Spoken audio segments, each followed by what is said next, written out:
সপ্তমী দেহের ব্রহ্মা কর্তৃক ঈশ্বরের বিরাট রূপ নির্ণয়। হয়ে রাম রাম রাম রাম রাম রাম জয় হরি, বজিলে সে কৃষ্ণ লইব বব পারতরি। সুত কয়ে সম্বদিয়া ওহে ঋষিগণ, শুন সবে বিরাটের অপূর্ব বর্ণন। নারদে কহেন পূর্ণ মধুর বসনে, কি রূপেতে নারায়ণ স্থিত এই ভুবনে। ব্রহ্মার প্রতি নারদে বারবার প্রশ্ন জিজ্ঞাসা করে, ব্রহ্মা উত্তর দিতে আছে কিভাবে নারায়ণ এই ভুবনে স্থিতি হয়েছে, এটা একটু আমারে বুঝাই বলো। সহস্র বছর ধরি ব্রহ্মাণ্ড যখন, অনন্ত জলের তলে ছিল নিমগন। করিয়ায় অদিষ্ট কর্ম স্বভাব গ্রহণ, সচেতন করে তারে শ্রীমধুসূদন। আপনি প্রবেশিতা হে সেই নারায়ণ, অন্তবেদ করি নিজে বহির্গত হন। সহস্র চরণ তার সহস্র নয়ন, সহস্র মস্তক আর সহস্র বদন। এই রূপ ধরি তবে নিজ নারায়ণে, এই রূপ ধরি তবে নিজ নারায়ণ। সেই অণ্ডবেদ করি বহির্গত হন, সেই পুরুষের যত অবয়ব মাঝে। চতুর্দশ ভুবনাদি সতত বিরাজে, চতুর্দশ বিভাগেতে দেহ বিভাজন। উদ্ধ সপ্তে অর্ধ সপ্তে এই শুদ্ধ ভুবন। ব্রাহ্মণ তাহার মুখে ক্ষত্রিয় সে কর, বৈশ্য জাতি হয় তার উরু শোভাকর। কে কে কোন জায়গাতুন কে কার সৃষ্টি হয়েছে এটা ব্রহ্মাই বলছে। ব্রাহ্মণ তাহার মুখ ক্ষত্রিয় সেই কর, ব্রাহ্মণ হয়েছে ভগবানের মুখেতুন, ক্ষত্রিয় জন্ম হয়েছে করেতুন। বৈশ্যজাতি হয় তার উরু শোভাকর, বৈশ্যজাতি জন্ম হয়েছে উরু দেশেতুন। ফাদদয়ে শূদ্র জাতি হয় উৎপাদন, ফাদদয়তুন মানে ফাতুন শূদ্রের জন্ম হয়েছে। অপূর্ব তাহার রূপ করিতে বর্ণন, চরণে বুলোক তার ভুবনাবে। ফাদ দেশে শূদ্র জাতি হয় উৎপাদন, অপূর্ব তাহার রূপ করিতে বর্ণন।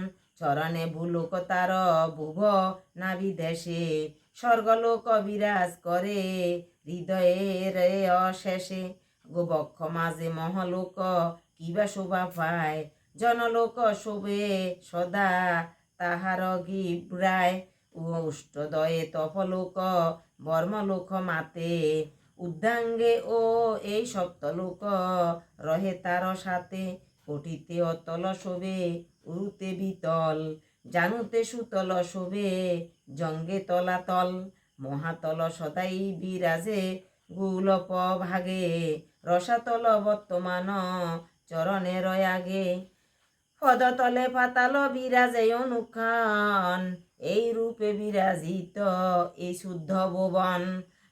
অথবা যদ্যপি হয় ত্রিলোক কল্পিত, চরণদয়েতে তার ভুলোক নিহিত।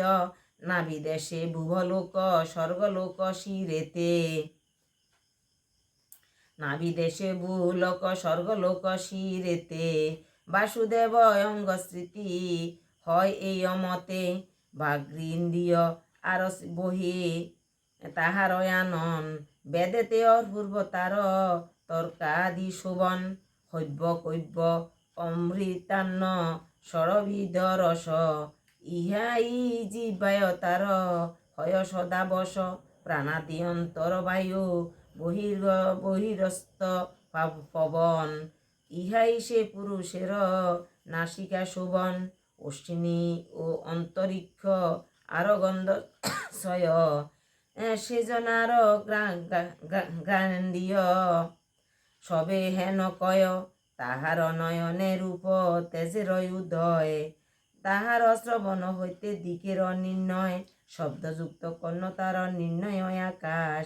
জগত সৌন্দর্য তার শরীরে বিকাশ, তর্কিন্দ্রিয় স্পর্শ গুণে যজ্ঞ উৎপাদন। রোমাদি হইতে জন্মে বৃক্ষলতাগণ। ভগবানের কোন অঙ্গে কিটা সৃষ্টি হয়েছে এই কথাগুলা বলতেছে ব্রহ্মায় নারদের। ক্যাশেতে জন্মিল মেঘ বিদ্যুৎ সংশ্রুতে।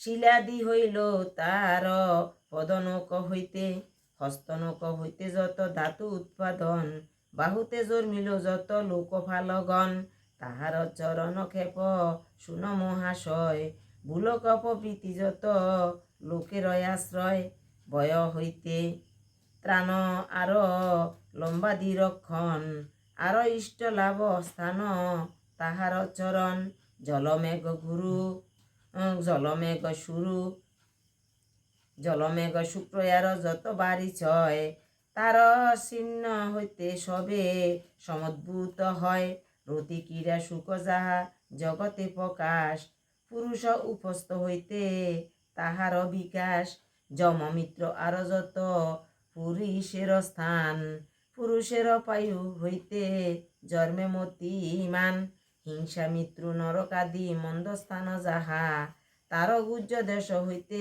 সমদ্ভূত তাহা, খ্রিস্টভাগ হইতে জন্ম অধর্ময় জ্ঞান, নারীগণ নদ নদী উৎপত্তির স্থান, অস্থি হইতে হয় যত গিরি উৎপাদন, জঠরে সমুদ্র আর পানির নিধন, লিঙ্গ দেহ আমাদের জনমের হৃদয়ে, বুঝহ নারদ তুমি স্থির মন হয়ে, তুমি আমি ধর্মরুদ্র শত অভিজ্ঞান, সনকাদি আর যত রয়েছে সন্তান, সকলের কাছে এই চিত্ত শিহরির, পরম সম্পদ সদা শুন মুনি ধীর, তুমি আমি রুদ্র আর যতেক মানব, মুনি সুর নাগ পক্ষী মৃগ ও দানব, যক্ষরক্ষ ভূতগণ গন্ধর্বয়স্পর, পিতৃগণ সিদ্ধ আর যত বিদ্যাধর, নক্ষত্র তারকা আজি বৃক্ষ সমুদয়, জলে স্থলে সেই সব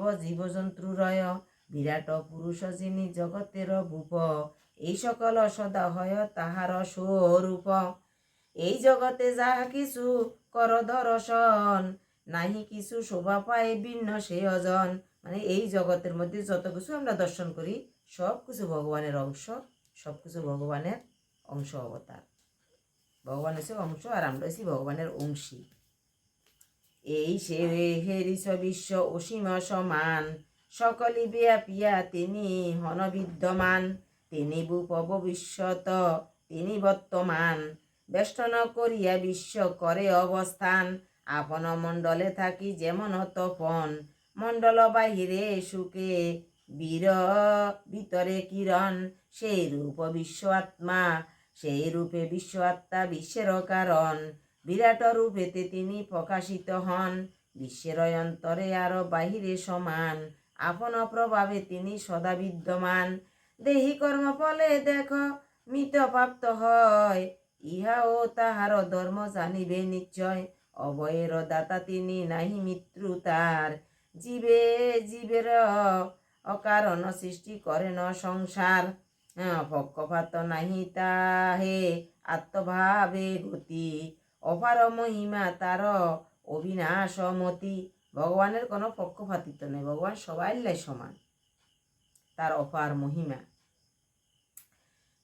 বুড়াদি যতেক লোক অংশ হয় তার, নিখিলের লোক রয়ে চরণে মাজার, তিনি হন ত্রিলোকের মস্তক স্বরূপ, ত্রিভুবনপতি তিনি জগতের ভূপ, একই অংশ মাত্র ভূমি জীব জন্মে যাতে, বুঝিলে হৃদয়ে হয় আনন্দ তাহাতে, মহায়াদি ত্রিলোকের উদ্দে অবস্থান, অমৃতয় বয় ক্ষেম শ্বেতা বর্তমান, ব্রহ্মচারী বানপ্রস্থ আর জ্যোতিগণ, ত্রিলোক বাহিরে পান সুখের ভুবন, তিন পদ পরিত্যাগী এক পাদ রয়, সেই পাদ গৃহস্থের বাসযোগ্য হয়, গৃহস্থ ও আর যত রহিছে আশ্রম, দুই ভাগে করে সবে বিভিন্ন ধরম, কর্মাশ্রয় গৃহস্থের আর জ্ঞান আশ্রয়, দুই পথ এই বিশ্বে প্রকাশিত হয়, হে হেন মতে বিরাটের করিনু ব্যাখ্যান,